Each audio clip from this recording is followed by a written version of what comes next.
আদালতে যদি মিথ্যা সাক্ষী দেন তাহলে আপনার কি ধরনের শাস্তি হতে পারে সে বিষয়ে সুস্পষ্ট একটা ধারণা দেওয়ার চেষ্টা করব।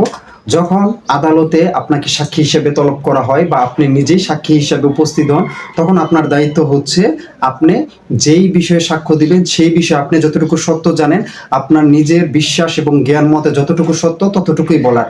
কোনোভাবে কারো কাছ থেকে প্রভাবিত হয়ে কোনো প্রকার মিথ্যা সাক্ষ্য দেওয়ার চেষ্টা করবেন না, কারণ এই মিথ্যা সাক্ষ্য দিলে আপনার সর্বোচ্চ 7 বছর পর্যন্ত কারাদণ্ড হতে পারে এবং ক্ষেত্রমতে আপনার আরো বেশি কারাদণ্ড হতে পারে। সেক্ষেত্রে আপনাকে অবশ্যই সতর্ক থাকতে হবে।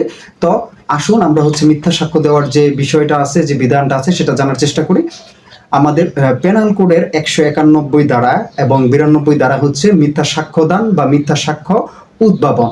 অর্থাৎ আপনি যদি নিজে মিথ্যা সাক্ষ্য দেন বা মিথ্যা সাক্ষ্য তৈরি করেন, দুটাই আপনার জন্য সমান অপরাধ এবং দুটোর জন্যই আপনি সর্বোচ্চ 7 বছর পর্যন্ত কারাদণ্ডে দণ্ডিত হতে পারেন সাধারণভাবে। ব্যতিক্রমও আছে, বেশিও হতে পারে। তো সাধারণত 7 বছর পর্যন্ত যে কারাদণ্ড, এটা কখন হয়?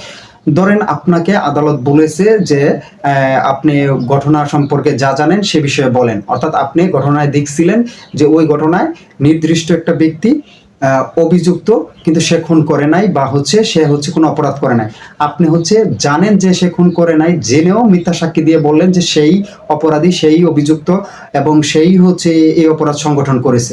সেক্ষেত্রে আপনার যে মিথ্যা সাক্ষ্য, এই মিথ্যা সাক্ষ্য যদি আদালতে প্রমাণিত হয় যে আপনি জেনে বুঝে মিথ্যা সাক্ষ্য প্রদান করেছেন, সেক্ষেত্রে কিন্তু আদালত বিচার চলাকালীন সময়ে মিথ্যা সাক্ষ্য দানের জন্য সর্বোচ্চ 7 বছর পর্যন্ত যে কোনো মেয়াদের কারাদণ্ড দিতে পারে। তাছাড়াও যদি বিচার কার্যের বহির্ভূত কোনো ক্ষেত্রে আপনি মিথ্যা সাক্ষ্য দিয়ে থাকেন, সেক্ষেত্রে আপনাকে সর্বোচ্চ 3 বছর পর্যন্ত যে কোনো মেয়াদে কারাদণ্ড দিতে পারে। অর্থাৎ এই ক্ষেত্রে আপনাকে অবশ্যই বিবেচনায় রাখতে হবে যে আপনি যে বিষয়ে সাক্ষ্য দিচ্ছেন সে বিষয়টা আপনি নিজে জানেন। যে বিষয়ে আমি অলরেডি একটা ভিডিওতে বলেছি, সাক্ষ্য, মৌখিক সাক্ষ্য অবশ্যই প্রত্যক্ষ হতে হবে এভিডেন্স অ্যাক্টের 60 ধারা অনুযায়ী। Oral evidence must be direct. So যখন আপনি কোনো সাক্ষী দিবেন সেটা অবশ্যই সত্যি হইতে হবে, প্রত্যক্ষ হইতে হবে। কারো কাছে শোনা বা কারো প্রভাবে প্ররোচিত হয়ে বা কারো ভয়ভীত হয়ে এই সাক্ষী প্রদান করা বা সাক্ষ্য প্রদান করা আপনার জন্য উচিত হবে না। অর্থাৎ সচেতন নাগরিক হিসেবে আপনি মিথ্যা সাক্ষ্য দিবেনও না, মিথ্যা সাক্ষ্য তৈরিও করবেন না। যদি করেন তাহলে কিন্তু আপনি নিজেও 7 বছর পর্যন্ত যে কোনো মেয়াদের কারাদণ্ডে দণ্ডিত হতে পারেন। আশা করি ভিডিওটি আপনার কাজে লাগবে এবং যদি ভিডিওটি ভালো লাগে তাহলে ভিডিওটি শেয়ার করে দিবেন এবং চ্যানেলটিকে একটা সাবস্ক্রাইব করে দিবেন।